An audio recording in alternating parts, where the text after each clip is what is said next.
By the time they made Friday the 13th Part 7 and New Blood, you could definitely tell that they were running out of ideas. There is only so many times you can have the same premise but a little different. So they took what we normally get from the series and changed it a bit. The film's about Tina, who gets telekinetic powers and kills her dad when she was a child. She comes back to Crystal Lake when she's all grown up, where the death actually happens, and stays in her old house. Opposite her house is a load of young adults who are staying in a house so they can throw a surprise party for their friends. You can obviously tell that Jason's coming. Tina thinks that she can bring back her dad using her telekinetic powers, even though she's all grown up and he would probably be just a skeleton. But anyway, she ends up bringing back Jason, who is still there after his death in the last film. And then Jason starts going around killing all the people that are staying by the lake. Tina has a psychiatrist who's actually trying to exploit her powers by essentially covering up any traces that Jason is actually there.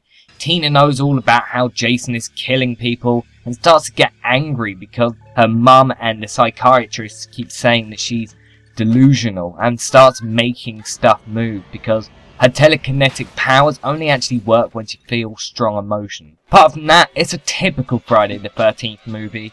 Jason kills everyone he sees just like in the previous films, and of course there are 2 survivors. There are some really good kills in this film, including the sleeping bag being hit against a tree. That one is pretty much one of the fans' favourite kills. The film is another one of those not much to say about it films. It's good in my opinion, despite the fact that at times it's really stupid.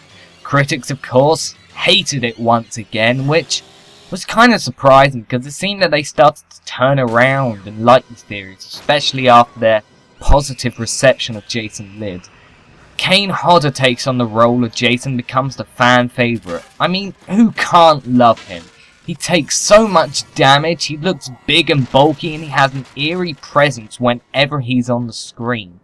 They managed to make Jason look like he has actually been dead for multiple years, through his spines and bones sticking out and his mask being broken in some places. The final fights between Tina and Jason are really cool.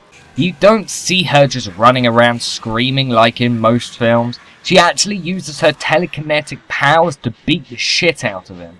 So, is it a perfect movie? No, but it sure beats the following sequels.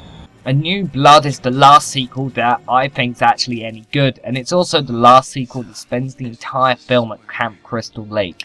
At the beginning of Jason Takes Manhattan, you see it for a couple of minutes, and in Jason Goes to Hell, you see people go to the remains of it, but never again do we actually spend the whole film there. Even though I said that in the series they should probably stop going to the lake every time and stop doing the same formula over and over again, when they finally do leave the lake, you kind of wish they'd go back and do the same thing over again. But anyway, this is a fun sequel with some great kills, great gore, and great makeup effects on Jason.